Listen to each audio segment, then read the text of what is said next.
Doctor plus viewers அனைவருக்கும் வணக்கம். நான் doctor Nithya, Siddha physician.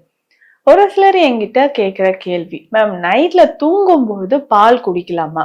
So இந்த பால்ல நம்ம மஞ்சள் பால் குடிச்சா நல்லதா, இல்ல பால்ல பூண்டு போட்டு இல்ல பூண்டு பால் குடிக்கலாம் அப்படின்னு சொல்றாங்களே, இது நல்லதா அப்படின்னு கேட்டீங்கன்னா, ரெண்டுத்துக்குமே மிகுந்த மருத்துவ குணங்கள் நிறைஞ்சிருக்கு. ஸோ இப்போ மஞ்சள் பால் அப்படின்னு சொன்னோம்னா இது கோல்டன் மில்க் அப்படின்னு தான் சொல்லுவோம். ஏன்னா அந்த அளவுக்கு உயர்ந்த நிறைய மருத்துவ குணங்கள் நிறைஞ்சிருக்கு. மஞ்சள் அப்படின்னு சொல்லும் போதே நமக்கு வாழ்க்கையோடு தொன்று தொட்டு கூடவே வரக்கூடிய ஒரு முக்கியமான ஒரு மூலிகை. நம்ம பல காலங்கள்ல நோய் வரக்கூடிய காலமா இருந்தாலும் சரி, தினமும் சமையல்லையும் சரி, மஞ்சள் நம்ம பயன்படுத்திட்டே வரோம். அந்த அளவுக்கு மிகுந்த மருத்துவ குணங்கள் இதுல இருக்கக்கூடிய குர்குமின், இதுதான் முக்கியமான ஒரு வேதிப்பொருள். நமக்கு ஆன்டி இன்ஃப்ளமேட்டரி ப்ராப்பர்ட்டி இருக்கு, anti fungal, anti viral property. காய்ச்சலை எதிர்த்து போராடக்கூடிய உடல் உள்ளுறுப்புகள்ல ஏதாவது பாதிப்புகள் இருந்தா அதை சரி செய்யறதுக்கும் நமக்கு மஞ்சள் ரொம்ப ரொம்ப முக்கியம். முக்கியமாக பார்த்தோம்னா இன்றைக்கு கல்லீரல் தொடர்பான பிரச்சனைகள் வருது அப்படின்னா அதை சரி செய்யறதுக்கு முக்கியமா மஞ்சள் நமக்கு பயன்படுது. அதே மாதிரி இரவு நேரத்தில் மஞ்சள் பால் நம்ம குடிக்கும்போது உடலுக்கு ஏற்படக்கூடிய நன்மைகள் என்ன அப்படின்றதையும் பார்க்கலாம். குழந்தைகள்ல இருந்து பெரியவர்கள் வரைக்கும் எல்லோருமே இந்த மஞ்சள் பால் குடிக்கலாம். சர்க்கரை நோயாளிகளாக இருந்தாலும் சரி, இல்லைங்க எனக்கு பிளட் பிரஷர் இருக்கு, கொலஸ்ட்ரால் இருக்கு, இதயம் தொடர்பான பிரச்சனைகள், எந்த வகையான பிரச்சனைகள் இருந்தாலும் மஞ்சள் பால் குடிக்கிறது ரொம்ப ரொம்ப ஆரோக்கிய பலனை தரக்கூடியதுன்னு சொல்லலாம். இது எப்படின்னா, தேவையான அளவுக்கு பால் எடுத்துட்டு அதுல ஒரு அரை ஸ்பூன் அளவுக்கு மஞ்சள் சேர்த்துக்கணும். இதுல பனங்கற்கண்டு சேர்த்து ஒரு 2 சிட்டிகை அளவுக்கு மிளகுத்தூள் சேர்க்கணும். இப்படி நம்ம பயன்படுத்தும் போது அதை காய்ச்சி ஒரு 5 நிமிடங்கள் வரைக்கும் பாலை காய்ச்சி வடிகட்டி இதை இரவு நேரத்துல குடிக்கும் பொழுது நம்ம உடலுக்கு நிறைய நன்மைகள் கிடைக்குது. முக்கியமாக பார்த்தோம்னா இதயத்தில் நமக்கு ஏதாவது இரத்த ஓட்டத்தில் பாதிப்பு இருந்தாலோ, இரத்த நாளங்களில் அடைப்பு இருந்தாலோ அதை சரி செய்யறதுக்கு நமக்கு மஞ்சள் பால் பயன்படுது. அடுத்து முக்கியமாக நான் சொன்ன மஞ்சள் அப்படின்னு சொல்லும் போதே கல்லீரல் தொடர்பான பிரச்சனைகளை சரி செய்யறதுக்கு நமக்கு பயன்படுது அப்படின்னு. அப்போ கல்லீரல் தொடர்பான பிரச்சனைகளை சரி செய்யறதுக்கு நமக்கு மஞ்சள் பயன்படுது.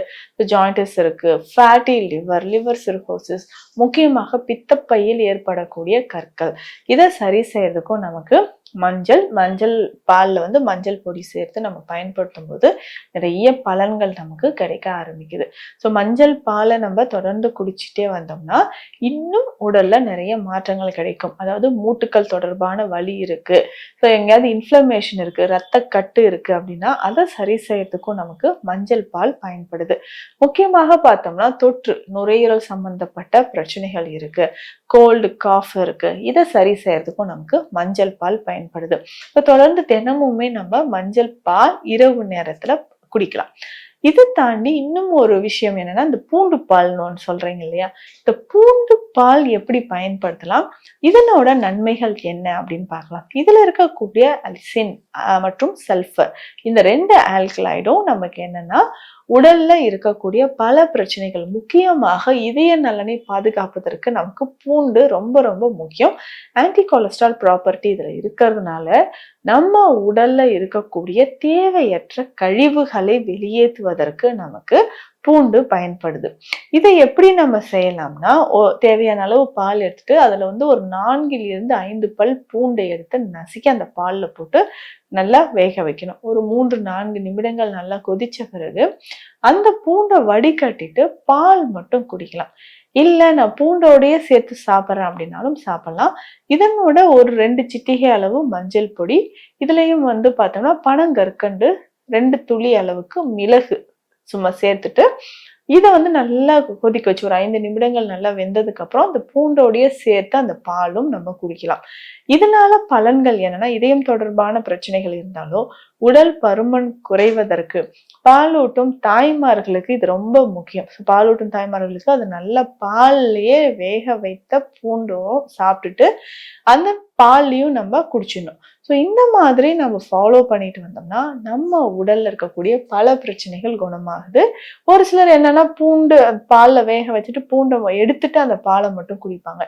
ஏன்னா ஒரு சிலருக்கு நெஞ்சு எரிச்சல் இருக்கிற மாதிரி இருக்கும், இல்ல இந்த பூண்டு சாப்பிட்டாலே எனக்கு வந்து ஒரு மாதிரி வாய் எரிச்சலா இருக்கு, நெஞ்செரிச்சல் இருக்கு அப்படின்னு சொன்னீங்கன்னா, அதை எடுத்துட்டு பாலை மட்டும் குடிக்கலாம்.